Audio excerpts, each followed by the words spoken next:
सब्जियां अगर आपको पूरे साल और किसी भी माहौल में, किसी भी क्लाइमेट में अगर उगानी है, तो उसका सीक्रेट मेरे को काफी प्रैक्टिस करते करते मेरे समझ में आया कि एक एक गमले में एक एक पौधा लगाने के बजाय अगर आप बड़ी क्यारियां बनाए और क्यारियों में सब्जियां उगाए तो उसका सक्सेस कुछ अलग होता है।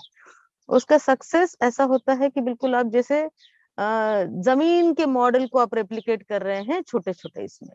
सो आप देख रहे होंगे मेरे पीछे जो नींबू का पौधा जिसमें लगा हुआ है, ये एक्चुअली क्यारी है। इधर भी मैं आपको दिखा दूं, ये जामुन के जो पेड़ लगे हुए हैं। धूप ऐसी है कि मेरे समझ में नहीं आ रहा है आप लोगों को दिख रहा है, हाँ। सो ये जो है, ये एक लंबी क्यारी है।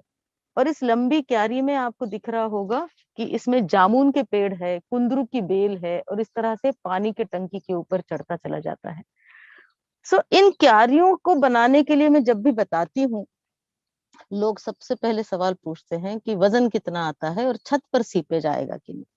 तो उसका जो तरीका मैंने खुद ने अपने ट्रायल एंड एरर मेथड से सीखा। और मैंने एक बार, पहली बार जब मैंने बनाया था, तो बिल्कुल आप लोगों की जैसी शंका मेरे मन में भी थी, लेकिन मैं बिना, मैंने सोचा कि करके देखते हैं तभी सीखेंगे। और एक बार यही छत मेरी इतनी सीपे से खराब हो गई पहले 1 डेढ़ साल में ही, कि इस छत को मेरे को काफी सारा, मतलब वो पता नहीं 25 रुपए की सब्जी निकली कि नहीं, लेकिन करीब 70-80 हजार का मेरे को ये छत के रिपेयर का पैसा लग गया। किंतु मैंने छोड़ा नहीं। मैंने सोचा कि जब ये बड़े बड़े कॉरपोरेट ऑफिसेस में, और सबसे मेरा ये था कि हमारे इतिहास में जो हैंगिंग गार्डन्स ऑफ बेबीलोन करके एक 7 अजूबों में से एक अजूबा बताया जाता है। ऐसा बताया जाता है कि आज से 2600 साल पहले किसी राजा ने ये टेरेस गार्डनिंग करी थी। जिस समय हमको लगता है कि कोई टेक्नोलॉजी नहीं थी, हमको लगता है कि बहुत ही पिछड़े लोग थे, हमको लगता है कि उनमें कोई नॉलेज नहीं थी, हमको लगता है कि उन्हें कोई विज्ञान पता नहीं।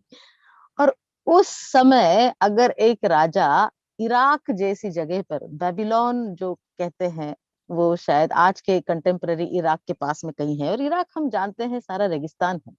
सो उस जैसी जगह पर अगर टेरेस गार्डनिंग कर सकता है, और अगर हैंगिंग गार्डन्स ऑफ बेबीलोन आप अगर उसके पिक्चर्स देखे, तो बड़े बड़े पेड़ है, और उसका डिस्क्रिप्शन अगर पढ़े तो आपको महसूस होगा कि फलों के, फूलों के काफी सारे फूड वाले और बड़े बड़े वृक्ष उन्होंने अलग अलग टेरेसेस पे लगाए थे। सो मेरे दिमाग में और मेरे दिल में वो जिद थी कि अगर 2600 साल पहले रेगिस्तान में अगर कोई ऐसे इतने वो लगा सकता है, तो मुझे वो चीज ढूंढ के निकालनी है, जिससे बिना मेरे छत को डैमेज हुए मैं भी अपने छतों पर आज के मॉडर्न युग में विज्ञान के हमारे विज्ञान के ईगो में, और अगर मैं नहीं कर सकी तो लानत है मुझ पर। सो इसलिए मैंने काफी सर्च करी, काफी ट्रायल एंड एरर मेथड की। सो उसमें से जो आसान, आज की डेट का कंटेम्प्ररी, जहां से आपको दुकानों में सामान मिल सकता है, ऐसी 2 चीजें आपको जरूरी होती है। और उससे आप, जैसे अब जिस छत पर मैं बैठी हूँ, ये 8 साल से इस छत को कुछ नहीं हुआ है। पहले जब 1 डेढ़ साल में मैंने किया था, तो उसमें काफी सीलन वगैरह आई थी, काफी दिक्कत हुई थी, और काफी रो पीट के मुझे पता चला था कि इधर जैसे हमारे दिल्ली वगैरह जैसे का जो प्रदेश है, गुड़गांव जैसे दिल्ली एनसीआर का जो प्रदेश है, यहाँ पर चूंकि बरसात होती नहीं, मॉनसून होता नहीं है, सो यहाँ का जो कंस्ट्रक्शन कल्ट है, जो कॉन्ट्रैक्टर्स हैं, जो आपके सिविल इंजीनियर्स हैं, जो आपके आर्किटेक्ट्स हैं, वो छतों के वाटर प्रूफिंग को बहुत ज्यादा महत्व देते नहीं है। आप हमारे देश के उन प्रदेशों में जाइएगा जहां पर भारी वर्षा होती है, मॉनसून जिसे कहते हैं, वर्षा ऋतु जिसे कहते हैं, वो होता है। आप महाराष्ट्र, छत्तीसगढ़ जाइए, महाराष्ट्र जाइए, उड़ीसा जाइए, केरल जाइए। सो इनकी छतों के वाटर प्रूफिंग को इतना ही महत्व दिया जाता है जितना घरों के स्ट्रक्चर को और दीवारों को और प्लास्टर को दिया जाता है, इवन बॉम्बे में भी। सो वो सब जब मैंने सारा रिसर्च किया, उसके बाद में फिर मैंने सोचा कि अब छोटी सी वो जो भी 100-150 रुपए की सब्जी उगाने के लिए, अगर मुझे इस छत को फिर से पूरा तोड़ फोड़ के और फिर से अगर काम करना है, तो ये मॉडल नहीं बन सकता। ये कोई भी ऐसा उदाहरण नहीं बन सकता जिसे मेरे देश का हर नागरिक उसको कॉपी कर सके या रेप्लिकेट कर सके। मैंने कहा मुझे कोई भी ऐसा मॉडल नहीं बनाना है कि जहां पे बस मैं अपनी छाती पे हाथ मार के पीट के बता सकूं कि मैंने किया और मेरे देश का कोई और नागरिक उसको नहीं कर सका। सो इसलिए मैंने सोचा कोई सस्ता, सुंदर, टिकाऊ और मेरे दिमाग में वो था कंटेम्पररी। कंटेम्पररी आज के जो भी हम अपने आप का अहंकार बढ़ा के बोलते हैं कि हम बहुत ही डेवलप्ड एरा में रहते हैं, बहुत वैज्ञानिक एरा में रहते हैं। सो आज के इसमें सस्ता, सुंदर, टिकाऊ ये तीन शब्दों को लेकर मैं कैसे क्यारियां बिना खर्चे के या कम से कम खर्चे के अपने छत पर बना सकती हूँ। और वो सारे मेरे पूरे जगलरी ने, मेरे पूरे यात्रा ने मुझे इवॉल्व होते होते मेरे ही इस छत पर कम से कम 3 मॉडल्स खड़े हैं इन क्यारियों के। सो वो पहले मैं आपको बता दूं कि अब मैं किस मॉडल के साथ में सेटल हो गई हूँ। और वो सबसे आसान, सस्ता, सुंदर, टिकाऊ, वो सबसे आसान मॉडल है। उसके बाद में मैं आपको बताऊं कि इसके और पर्याय क्या है। सो मैं यहाँ पर एक मॉडल क्रिएट करके बैठी हूँ। मैं थोड़ा कैमरा एडजस्ट करती हूँ। सो मैं बता दूं, ये बस ईंटें हैं, सिंपल ईंटें हैं। मैंने कोई इसका कंस्ट्रक्शन नहीं किया है। मैं आपको, ये साइड दिख रही है सर? ये साइड ठीक से दिख रही है? हाँ जी, बिल्कुल दिख रही है। ठीक है। सो ये साइड मैं निकाल के आपको दोबारा दिखा दूं और ये सब निकाल दूं मैं, ये सब पहले निकाल दूं मैं, ये काला काला ये सब हटा दूं। अब मैं यहाँ से शुरुआत करती हूँ। ये मेरी छत है। जी। इस छत पर कोई भी वाटर प्रूफिंग वगैरह नहीं हुआ है। एक किसी भी आप कॉन्ट्रैक्टर को पूछे, सिविल कॉन्ट्रैक्टर को, उसको बोलो वाटर प्रूफिंग, तो वो एक कोई केमिकल ला के इस पे पोत देता है और जिसकी ये पपड़ियां निकलती है। मैं यहाँ से एक पपड़ी आपको निकाल के दिखा दूं। ये इस तरह से पपड़ियां निकलती है सर। इसको कहते हैं यहाँ का केमिकल वो वाटर प्रूफिंग का लेवल यहीं तक है। मैं थक गई हूँ अभी यहाँ के लोगों को वाटर प्रूफिंग सिखाते सिखाते। कोई बात नहीं। सो ये इस तरह का वो वाटर प्रूफिंग करके जाएगा जिसका कोई मतलब नहीं है। किंतु फिर भी मैं आपको कहूंगी कि ये केमिकल मार्केट में मिलता है। आप अपने हाथ से उसको मिक्सिंग विक्सिंग सब कुछ उसके ऊपर लिखा रहता है। आप अपने हाथ से वो सारे कंपाउंड्स मिक्स करके अपने हाथ से छत पे एक लेयर मार सकते हैं। वो अपने दिमाग का थोड़ा वहम निकालने के लिए भी, और थोड़ा कम से कम एक कोई बेसिक प्रोटेक्शन, जब किसी ऐसी हालात में जहां पर बहुत अति वर्षा हो जाती है, तब मिट्टी में जो पानी रुकता है उसकी वजह से काफी लंबे समय तक वो मिट्टी में सिलन बनी रहती है, उससे आपकी छत को नुकसान ना हो। इसलिए आप ये केमिकल जो मिलता है वाटर प्रूफिंग का, वो ले ले, उसको अपने हाथ से, कुछ 2-3 कंपोनेंट्स होते हैं वो घोल ले और अपने ही हाथ से झाड़ू से छत पे फैला दे और उसको कम से कम एक 2-3 हफ्ते क्योर होने दे। तो ये हो गया आपका पहला प्रोटेक्शन। दूसरा, अभी उसके बाद में जब वो सूख जाता है तो आपको डायरेक्टली शुरू करना है क्यारियां बनाना। ये क्यारियां बिल्कुल टेम्पररी है, देखिए मैं बता रही हूँ आपको।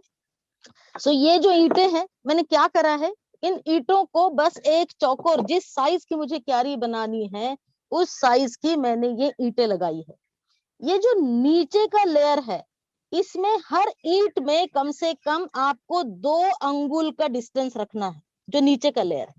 ठीक है। सो ये पहली ईंट, ये दूसरी ईंट 2 अंगुल के बाद में, और इसके बाद में एक छोटा सा टुकड़ा मैं यहाँ पर लगा दूं। यहाँ पर एक सपोज टेम्पररी मैं यहाँ पर लगा रही हूँ, इसको बिल्कुल जैम नहीं करना है। इनके बीच में एक एक 2-2 अंगुल का आपको गैप छोड़ना है। ये हो गया आपका नीचे का लेयर। इसके ऊपर के लेयर में आपको गैप नहीं छोड़ना है। और ये बिल्कुल जैसे कोई भी एक मिस्त्री जैसे घर बनाता है, नीचे की 2 ईंटों के ऊपर एक ईंट रखता है, इस तरह से आपको ये पूरा इसके ऊपर का लेयर, इसको बिल्कुल जैम पैक करना है। ये पूरा ऊपर का लेयर है। अभी कम से कम 3 ब्रिक्स का लेयर आपको इस टेक्नोलॉजी में करना पड़ेगा। सो माने आपकी क्यारी कम से कम 9 इंच होगी। ये हो गया 3 ब्रिक। तो ये आपकी हो गई क्यारी कम से कम 9 इंच। 3 इंच की एक ईंट होती है, 3 3 6 3 9। ठीक है। अब ये जब आपने अपनी ये पूरी चौकोर क्यारी बना ली है, उस क्यारी के बाद में एक ये जो काला मटेरियल आता है सर, जो आपने पूछा, इसे कहते हैं ड्रेन बोर्ड। और ये मार्केट में मिल जाता है। सो ये ड्रेन बोर्ड जो होता है बहुत ही कॉम्पैक्ट, मतलब आप अगर इसके ऊपर खड़े भी हो जाएंगे और चाहे आपको जो भी इसके ऊपर वजन रखना है वो वजन कभी भी, जैसे मेरी अभी क्यारियां बनी हुई हैं 7-8 साल से, पूरा मिट्टी पौधा सबका वजन उसके ऊपर है। अब ये ड्रेन बोर्ड क्या है, मैंने एक सेल रखा है। अगर आपको ये ऐसी टाइल्स टाइप मिलता है, ड्रेन बोर्ड अलग अलग साइजेस में मिलता है, और अगर आप ये देखें इधर तो ये ना एक दूसरे में लॉक हो जाते हैं। सो आप इसको अगर एक दूसरे को अगर आपको जोड़ के लगाना है तो ये एक दूसरे के अंदर इस तरह से लॉक हो जाते हैं, और ये पूरा एक आपका ये ऐसा कंटिन्यूअस, आप चाहे जितना ये लंबा रोल इसका बना सकते हैं। ये ड्रेन बोर्ड अलग अलग थिकनेस में आती है, जैसे ये मेरे पास में है, मेरे ख्याल से ये 15 mm की ड्रेन बोर्ड होंगी। ये आपको जितनी ऊपर ईंटें लगानी है, जैसे अगर आपको 15 इंच ऊपर, सो माने कितना हुआ, 5 ईंटों की अगर आपको क्यारी बनानी है तो नीचे कम से कम 2 इंच आपका इस ड्रेन बोर्ड का थिकनेस वो लेयर होना चाहिए। सो अभी 2 बोर्ड का या 2 इंच का आप कैसे दोगे, या तो आप 2 इंच का ड्रेन बोर्ड खरीद के लाए, जो कभी मुझे मिलता है कभी नहीं मिलता है। सो ये जैसे मुझे अभी 12 या 15 mm का मिला है, मुझे अभी रिसेंटली जो मिला था वो 30 mm का भी मिला था। सो 12, 15, 30 आप जितने भी मिलीमीटर का ये ड्रेन बोर्ड ले ले, आप इसके ऊपर एक के ऊपर एक रख के इनकी लेयरिंग करें। ये हो गया, जैसे 15-15 अगर मैंने 15-15 भी अगर लिया है 15 mm का, सो अगर मैंने 2 बोर्ड लगा दिए तो ये 30 mm का माने 3 सेंटीमीटर माने लगभग 1 इंच के ऊपर का लेयर हो गया है।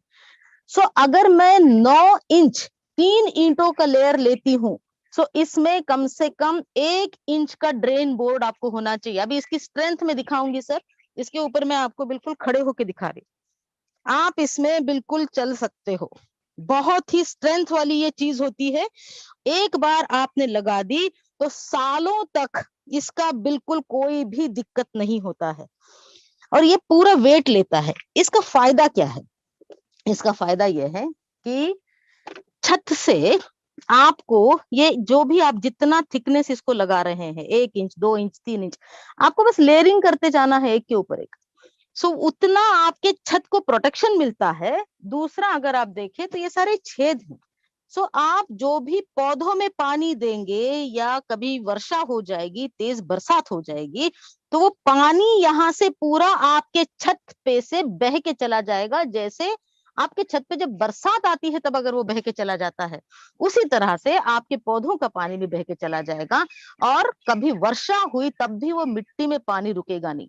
इसलिए मैंने ये जो कहा था कि नीचे के लेयर में आपको ये 2-2 अंगुल की जगह देनी है, ये इसीलिए कि कभी अगर एक्स्ट्रा पानी हो जाए तो पानी रुके नहीं, ना आपके छत को नुकसान हो ना आपके पौधों को नुकसान हो।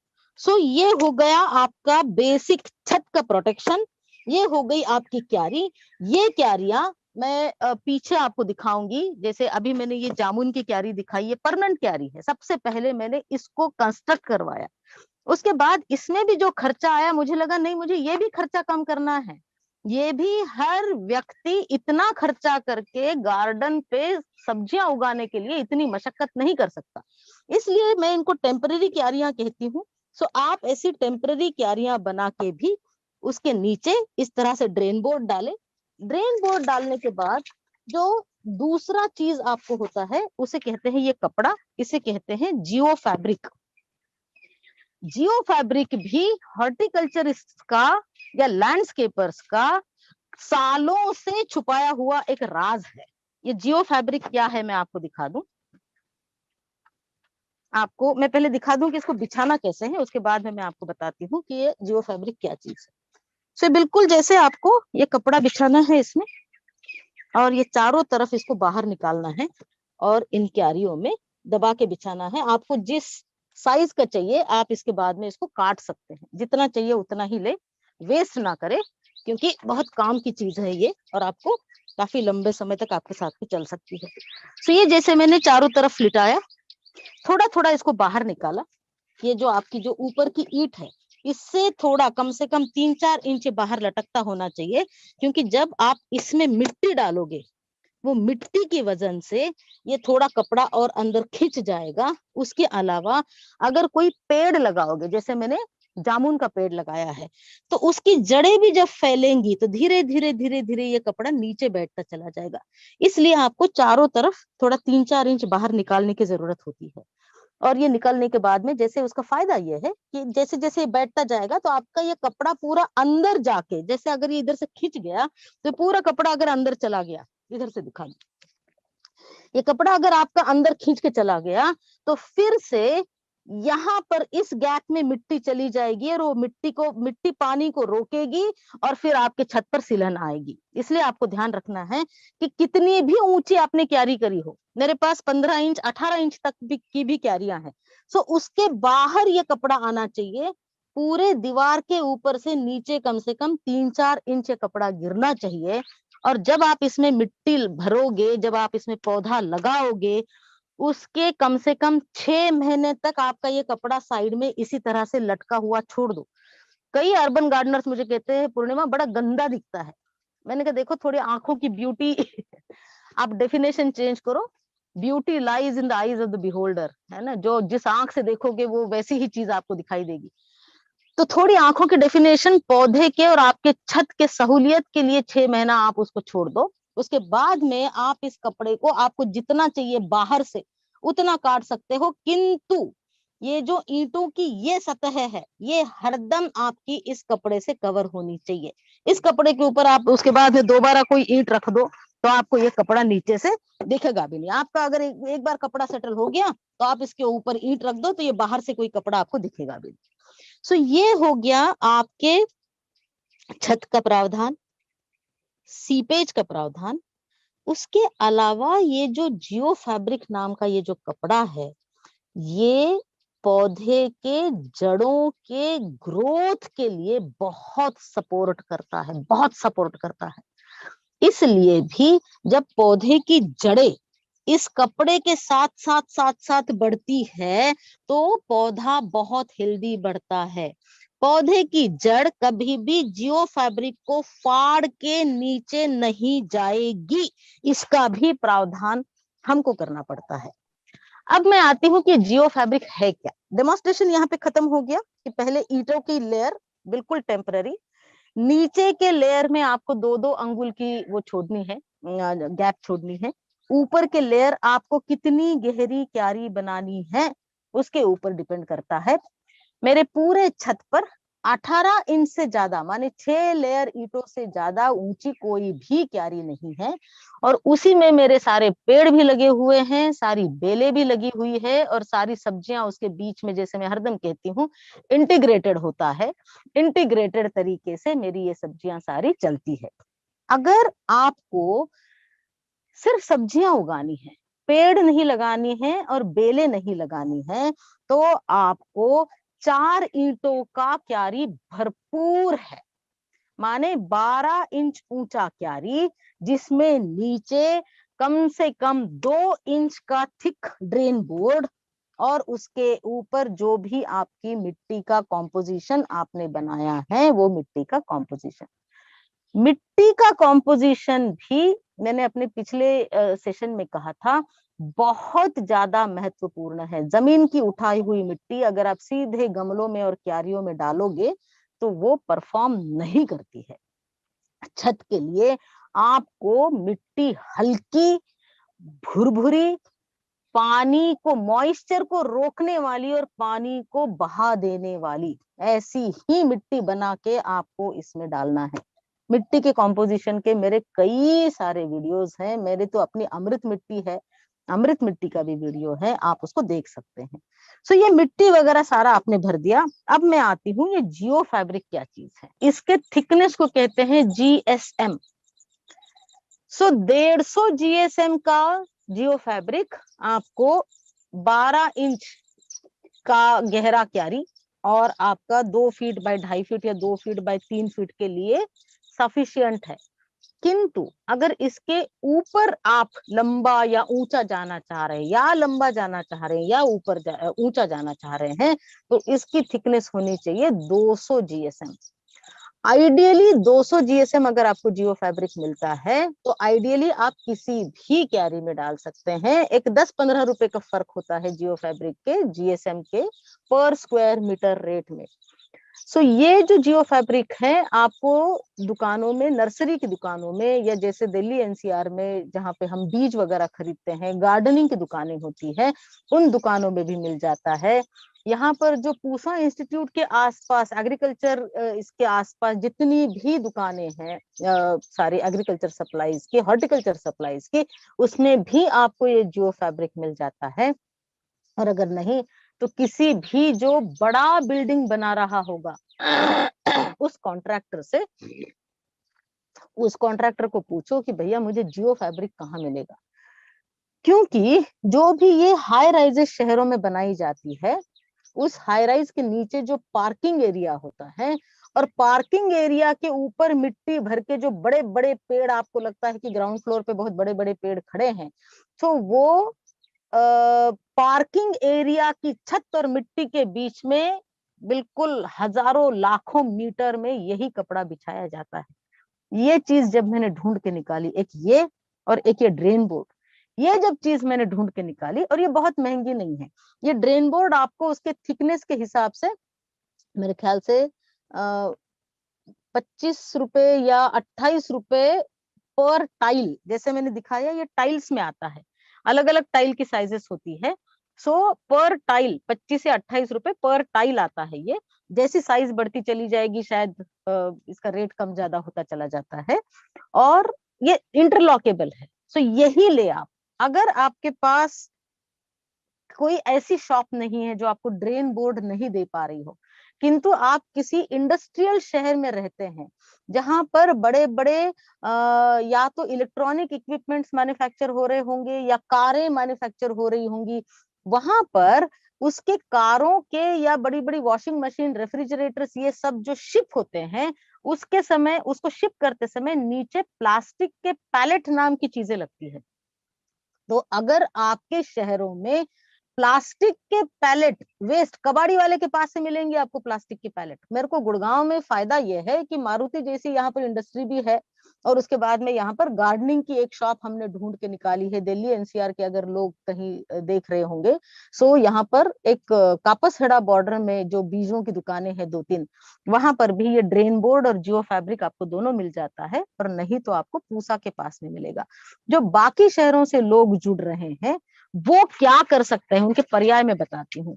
एक और मैं चीज बता दूं आपको, ड्रेन सेल के नाम पे ना कई बार ये ऐसा ऐसा प्लास्टिक मटेरियल मिलता है, ऐसा बिल्कुल इतना पतला, और इसके ऊपर एक पतला सा जियो फैब्रिक की परत चिपकी हुई आती है। तो ये आपको इस तरह से ऐसा चिपका हुआ बोलेगा, और बोलेगा मैडम यही ड्रेन सेल है, 10 साल कहीं नहीं जाता, आप इसको यूज कर लो। मत लीजिएगा, क्योंकि ये चलता नहीं। सबसे पहले जब मैं इसकी ड्रेन सेल की खोज में निकली थी तो यहाँ पर ड्रेन सेल मिलता नहीं था। मुझे पता तो चल गया था ड्रेन सेल नाम की कोई चीज होती है, यहाँ पर नहीं मिलता था। मारुति की फैक्ट्री होते हुए भी यहाँ पर प्लास्टिक के पैलेट 10 साल पहले, 8 साल पहले मुझे नहीं मिले, मुझे लकड़ी के पैलेट मिल रहे थे। और लकड़ी के पैलेट मुझे पता था कि मिट्टी और सिलहन को लेंगे नहीं, इसलिए लकड़ी के पैलेट मेरे काम के नहीं थे। सो ये जो ड्रेन बोर्ड मैंने आपको ये जो सेल दिखाया, ये पिछले 3-4 सालों से यहाँ पर मिलना शुरू हुआ है। और बाकी मैंने बाद में ढूंढ के निकाला कि ये हमारे ही देश में यही कहीं फरीदाबाद के आसपास या कहीं मैन्युफैक्चर भी होती है। इसी को ड्रेन बोर्ड या ड्रेन सेल कहते हैं। न ये मुड़ेगा न ये टूटेगा, किंतु ये कटेगा जरूर। अगर आपको छोटा बड़ा करना है इसको, ये जैसे मेरा शायद ये 22 इंच का टाइल दिख रहा है मेरे हाथ में, तो अगर मुझे कहीं मेरी क्यारी मुझे इतनी ही लंबी बनानी है या जोड़ते जोड़ते कहीं 6 इंच कम पड़ गया है, तो मैं इसको यहाँ से आराम से, जो गार्डन कटर होता है, यहाँ से बिल्कुल सीधी लाइन में काट के लगा सकती हूँ। ये मुड़ता उड़ता नहीं है, इसको बहुत अच्छी स्ट्रेंथ होती है। सो ये फर्क है। और ये जैसे मैंने कहा कि ये थिकनेस जो है, अगर आपको 18 इंच क्यारी बनानी है, सो 18 इंच ऊंची, सो आपको कम से कम 2.5 से 3 इंच नीचे से ये लेयर देने हैं। सो 2.5 से 3 इंच में आप ये जितना मोटा ले गया, अगर आपको ये 30 mm का ही एक बोर्ड मिल जाए तो आपको 2 बोर्ड में काम हो जाएगा। अब ये जैसे 12 या 15 mm लेंगे तो आपको 3-4 लेयर लगाने पड़ेंगे। लेयर लगाते समय एक और ध्यान रखना है कि एक, अगर आपने ये नीचे का लेयर आड़ा लगाया है तो इसके ऊपर का जो लेयर है वो आप खड़ा लगाएंगे। ये सारी इंजीनियरिंग की स्ट्रेंथ लेने की टेक्निक है। जैसे ये आप खड़ा लगाएंगे इसके ऊपर, नीचे का आड़ा, इसके ऊपर खड़ा, उसके बाद फिर से आड़ा, ऐसे करके आड़ा खड़ा। जैसे हमने ईंटों पे भी लगाया कि ईंट के ऊपर ईंट नहीं लगाई, दो ईंटों के ऊपर एक ईंट लगाई है, दो ईंटों के जॉइंट के ऊपर एक ईंट लगाई है। सो इसी तरह से ये ड्रेन बोर्ड भी आड़ा खड़ा अगर आप करेंगे तो पूरा मिट्टी का, चाहे जितना टन आपका मिट्टी हो, वो पूरा वजन ये लेता है। और पेड़ों का भी पूरा वजन, उसकी जड़ें वगैरह सब कुछ ले लेता है। सो ये जो जियो फैब्रिक है, ये जो दूसरा सीक्रेट मैंने बताया, 200 जीएसएम अगर आपको मिलता है बिल्कुल ले ले। कई बार ये सर 70 जीएसएम वगैरह में मिलता है, उसका हमें कोई फायदा नहीं है। और ये जियो फैब्रिक में बताऊं, आजकल जहां जब से प्लास्टिक बैन हुआ है, तब हमको जो हमारे परचूरन दुकानों में, किराना दुकानों में, या कोई भी दुकानों में, वो कपड़े की थैली नाम की जो सफेद हमको पन्नी मिल रही है, वो सफेद बैग्स मिल रही है ना, ये जियो फैब्रिक उसी का बड़ा भाई है, वही कपड़ा है ये। सो ये सिर्फ फर्क ये है कि वो जो पन्नियां आप लाते हैं वो बिल्कुल फट जाती है। सो जैसे मैं कहती हूँ, आप जब गमला भर रहे हैं, आपके पास कोई भी और मटेरियल नहीं है, सूखा पत्ता नहीं है, नारियल के बाल नहीं है नीचे डालने के लिए, किंतु आपके पास वो पतली वाली वो शॉपिंग बैग है सफेद रंग की, जिसको आजकल दुकानों में कपड़े की थैली करके दी जाती है, उसी को डबल लेयर करके आप गमलों में डाल सकते हैं। किंतु क्यारियों में वो चलती नहीं। क्यारियों में आपको 150 या 200 जीएसएम का जियो फैब्रिक चाहिए। अगर आप छोटी क्यारियां बना रहे, जैसे ये मैंने बनाई 2 फुट बाय 2.5 फीट या 3 फुट बाय 3 फुट, तो उसमें अगर आपके पास जियो फैब्रिक नहीं है और आपके पास कोई भी कॉटन की मोटी चद्दर है, तो वो कॉटन की मोटी चद्दर पर्याय करके आप यूज कर सकते हैं। किंतु कॉटन है, धीरे धीरे गल जाता है, तो वो साल 1.5 साल में वो फट जाएगा। तो आपको फिर हर साल 1.5 साल में ये सारा तामझाम उठा के, मिट्टी निकाल के फिर से दूसरा कपड़ा डालना पड़ेगा।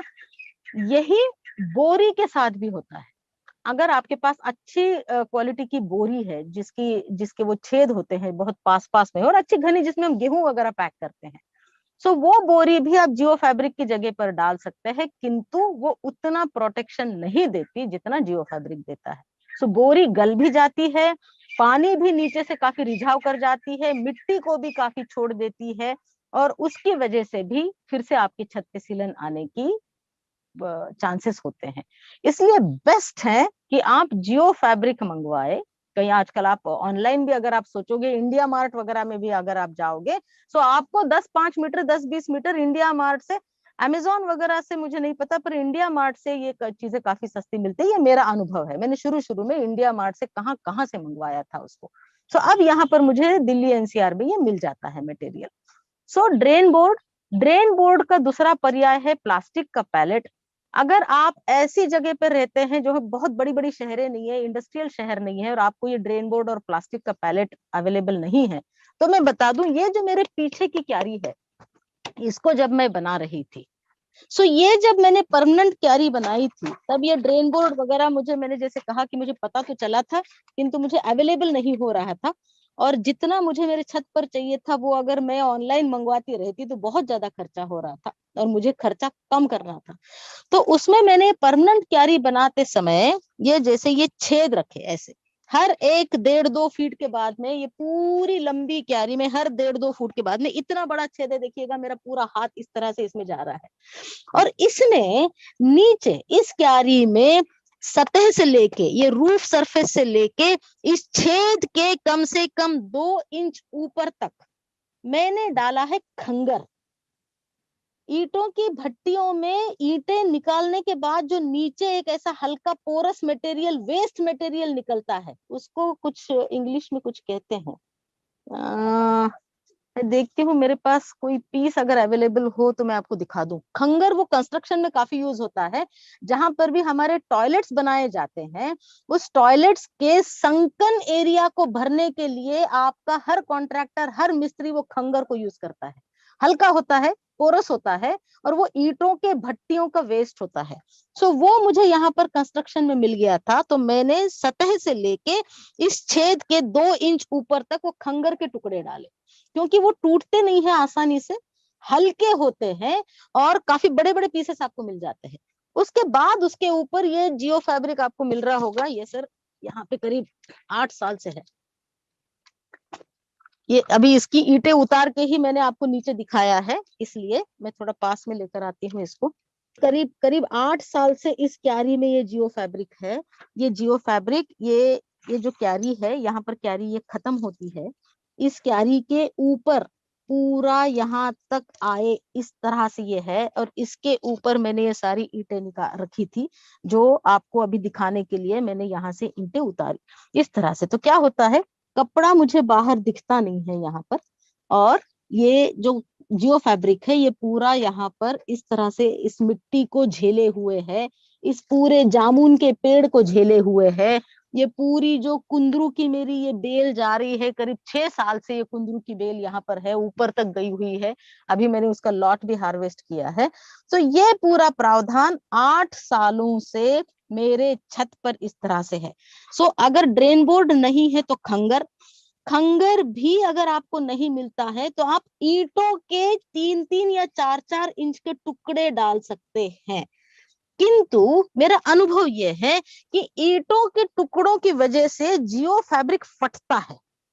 सो ये भी अगर आप देखेंगे, ये दूसरी क्यारी है मेरी जिसमें शरीफा वगैरह लगा हुआ है। सो इसके अंदर ये यहाँ की भी ईंटें मैंने हटा के सारा अंदर डाला है। सो ये भी जियो फैब्रिक है। 200 जीएसएम आप देखिएगा, 8 साल से रखा हुआ है और ये बिल्कुल इस तरह से बाहर आया है। और जो मैं मिट्टी कहती हूँ कि मिट्टी बिल्कुल हल्की और भुरभुरी होनी चाहिए, ये देखिएगा, ये मिट्टी की क्वालिटी है। सो इस मिट्टी में यहाँ पर मैं कैमरा घुमा के दिखा दूं कि पूरा शरीफा का पेड़ खड़ा है, एकदम फूलों से लदा हुआ है, अभी इसका सीजन आया हुआ है।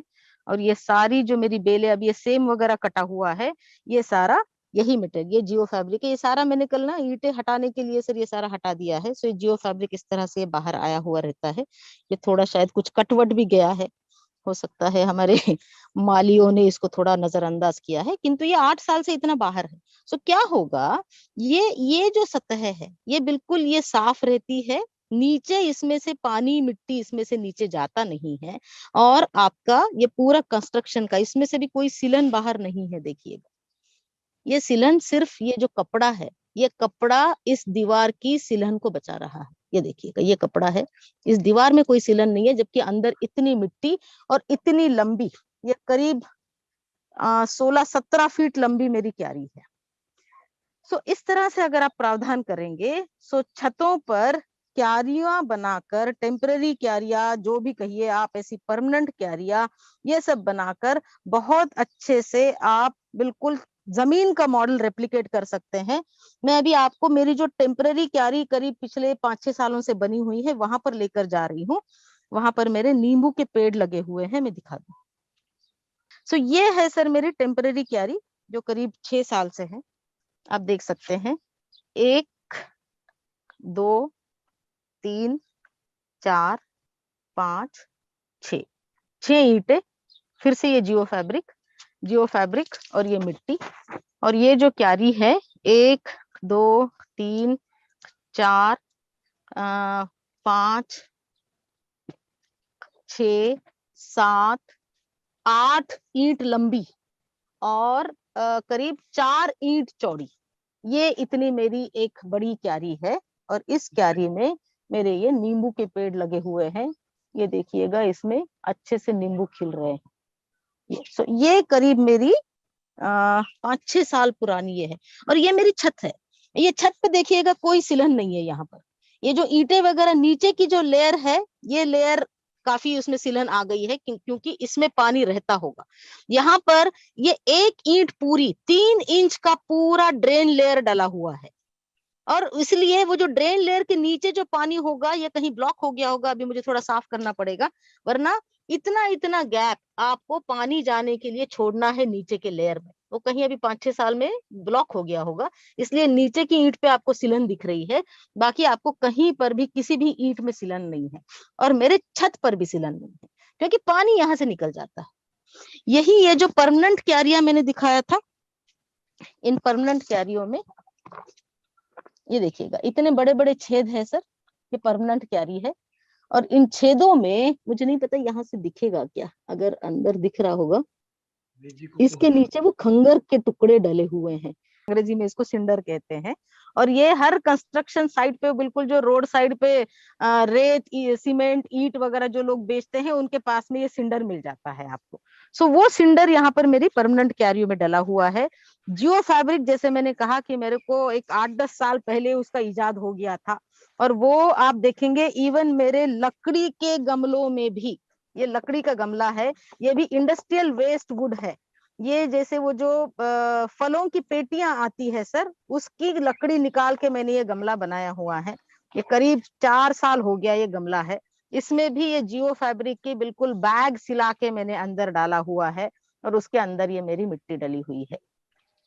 कि 4 कंपोनेंट छत पे ऐसी क्यारियों में भुरभुरी मिट्टी लेने के लिए कम से कम 4 कंपोनेंट चाहिए होते हैं। आपको 3 लेयर क्यारियों में बनाने ही बनाने हैं। जैसे आप परमानेंट क्यारी बनाए या आप टेम्पररी क्यारी बनाए, 3 लेयर आपके क्यारियों में बनने जरूरी होते हैं।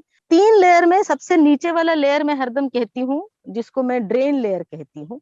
सो ये ड्रेन लेयर में आपका आता है सिंडर, माने खंगर, या तो ईंटों के टुकड़े, और या तो ड्रेन बोर्ड। ड्रेन बोर्ड सबसे अच्छा जो कंटेम्पररी है, शहरों में आजकल मिल जाता है। और ईंटों के टुकड़े और खंगर जो है, खंगर लाइट वेट होता है, ईंटों के टुकड़े थोड़ा भारी होता है उससे, और थोड़ा ये जियो फैब्रिक को फाड़ता है, ये मेरा अनुभव है। सो दूसरे लेयर में आपका आता है जियो फैब्रिक। उसके अगर छोटी क्यारियां करनी है तो उसका पर्याय है या तो कॉटन की, खद्दर की, खादी की मोटी चद्दर, जो बहुत दिन चलेगी नहीं। आपको हर 1 साल में आपको वो पूरा लेयर बदलना पड़ेगा। जैसे मैं मुंबई गई थी, तो मैंने देखा कि वहां के लोगों को आदत है कि हर साल में वो क्यारी पूरी खाली करके फिर से भरते हैं। मैं थोड़ी आलसी गार्डनर हूँ, मुझे लगता है कि कुदरत इतना इंसान को मांगती नहीं है। तो इसलिए मुझे लगता है एक बार प्रावधान कर दो, ठीक से प्रावधान कर दो, और उसके बाद में बार बार फिडल करने की जरूरत नहीं है। सो आप या तो मोटी चद्दर या तो गेहूं की बोरी, इसका भी लेयर आप दे सकते हैं। किंतु अगर ये कॉटन की ऐसी कोई चीज अगर आप देंगे तो आपको हर साल में उसको बदलना पड़ेगा, हर साल 1.5 साल में आपको बदलना पड़ेगा। अभी तीसरा लेयर है मिट्टी, जो एक्चुअली ग्रोइंग मीडियम है। सो वो ग्रोइंग मीडियम के मिट्टी के कॉम्पोजिशन में मैं आती हूँ सर। कम से कम 4 इंग्रेडिएंट्स आपके इस ग्रोइंग मीडियम में होने चाहिए। एक है मिट्टी। मिट्टी माने जो भी आपके जमीन पे मिट्टी आपको मिल रही है, मड, धरती माता जो आपको दे रही है। दूसरा है बहुत अच्छी सड़ी हुई गोबर की खाद। तीसरा है कंपोस्ट। कोई भी कंपोस्ट, वर्मी कंपोस्ट हो, आपका किचन कंपोस्ट हो, शुगर केन बगास का कंपोस्ट हो, शुगर मिल का जो आपको निकलता है बाहर वो। और जो चौथा कंपोस्ट आता है, जो बायोगैस प्लांट की स्लरी आती है। सो कंपोस्ट की जगह पे शुगर केन बगास, सर मैंने सिंभावली मिल्स जा जाके वहां पे कंपोस्ट लेकर आई हूँ। शुरू में जब ये मैं सब कर रही थी, मुझे जब अच्छी कंपोस्ट, एक तो पहचान नहीं थी और एक मिल नहीं रही थी। ऐसा कंपोस्ट मिल रहा था कंपोस्ट के नाम पे कि जिसमें अगर मैं पानी डालूं तो नीचे से काला पानी बह जाता था। तो फिर मैं सिंभावली गई, और सिंभावली में अपने कार में मैंने उनका शुगर केन का कंपोस्ट उठा उठा के लाया।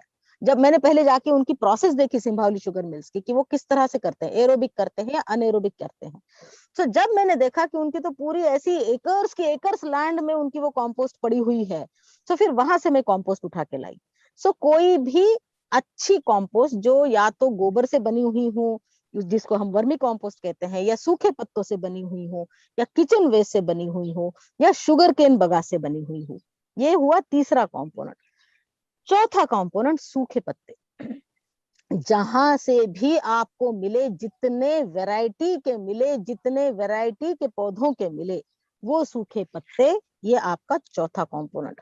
ये चारों कंपोनेंट्स बिल्कुल बराबर बराबर मात्रा में, जैसे अगर आपने 1 बकेट मिट्टी ली तो आप 1 बकेट बिल्कुल उसी तरह से भर के अच्छी सड़ी हुई गोबर की खाद लेंगे, 1 बकेट कंपोस्ट लेंगे, और कम से कम 1 से 2 बकेट सूखे पत्ते लेंगे। क्योंकि सूखे पत्ते तो 1 बकेट में कितने बैठते हैं वो आपके दबाने पे होता है, कि आप जितना दबाओ उतना 1 बकेट में सब पत्ते बैठते ही चले जाते हैं। तो अगर आप 2 बकेट भी पत्ते डालेंगे तब भी कोई दिक्कत नहीं है। किंतु अगर आपको ऐसी क्यारियों में बड़े पेड़ लगाने, जैसे मेरे पीछे है, ये अभी अमरूद का पेड़ है, सो ये अमरूद का पेड़ है, इसे इधर मेरा ये सहजन का पेड़ है। अगर ये ऐसे बड़े पेड़ आपको इसी क्यारी में, इसी जिस क्यारी पे मैं बैठी हूँ इसी क्यारी में लगा हुआ है, सो इसमें सूखे पत्तों की मात्रा बिल्कुल मिट्टी के बराबर ले, डबल ना ले।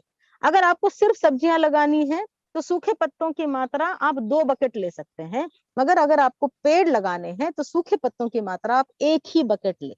क्योंकि पत्ते ज्यादा होने से मिट्टी बहुत ज्यादा लूज होती है, और फिर आंधी तूफान में, अब जैसे मैं दूसरे मंजिल के छत पे बैठी हूँ, तो यहाँ पर जो आंधी तूफान आता है उससे पेड़ हिल जाते हैं, अगर आपकी मिट्टी में सूखे पत्तों की मात्रा ज्यादा हो इनिशियली, जब तक वो जड़ नहीं पकड़े, वो नुकसान ना हो। इसलिए अगर आप पेड़ लगा रहे हैं तो चारों चीजें एक एक बराबर लेनी है। अगर पेड़ लगाने हो, पेड़ नहीं लगाने हो, सिर्फ सब्जियां लगानी हो, सो आप सूखे पत्तों की मात्रा डबल कर सकते हैं। इसमें जो 5वां कंपोनेंट मैं डालती हूँ वो है नीम खली। नीम खली कितना डालती हूँ, जैसे वो 2 या 2.5 फीट की जो मैंने क्यारी बनाई थी, उसमें एक भरी हुई 2 मुट्ठी, 2 मुट्ठी नीम खली, 2 मुट्ठी चूल्हे की राख, और 1 मुट्ठी कोयले का छना हुआ चूरा।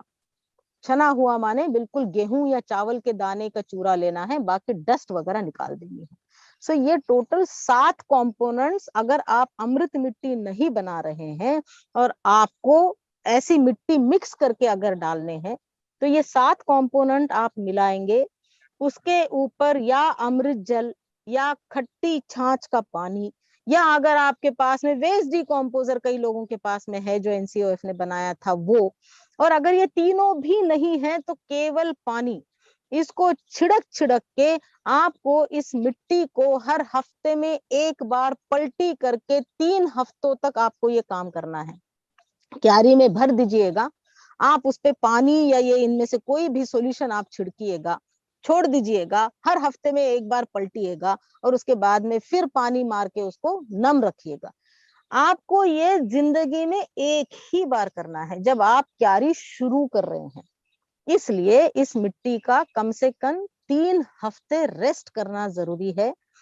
हैंड शेकिंग होना जरूरी है। हैंड शेकिंग क्यों? आपने 4 बहुएं 4 घरों से लाई है, उनका आपस में मेल मिलाप होकर आपका जो पौधा है, आपका जो बच्चा है, उस बच्चे को सही लोग अपना अपना पूरा योगदान दे। उसके लिए पहले उन 4 से 7 बहुओं का आपस में मेल मिलाप होना बहुत जरूरी है, मतलब जो कॉमन लैंग्वेज में बताया जाता है। इसलिए जब आप ये 3 हफ्तों तक ये करेंगे, बहुत लंबा साइंटिफिक एक्सप्लेनेशन है इसका कि ये ऐसा क्यों करना है, और बहुत बड़ा साइंस है इसमें, पूरा सॉइल साइंस है, उसमें जाने की जरूरत नहीं है। सिर्फ ये बात समझ ले कि भाई आपके साथ परिवार के सदस्य 7 जगहों से आए हुए हैं, आपस में जब तक वो मेल मिलाप नहीं करेंगे, आपके बच्चे को वो पूरी तरह से सपोर्ट नहीं करेंगे। जब आपके बच्चे को चाहिए तब वो सपोर्ट नहीं करेंगे। इसलिए 3 हफ्ते तक आपको ये पूरा सॉइल मिक्स उसी बनी हुई क्यारी में हर हफ्ते में एक बार पलटाते हुए रेस्ट करवाना है। उसके बाद आप उसमें पौधा लगा सकते हैं।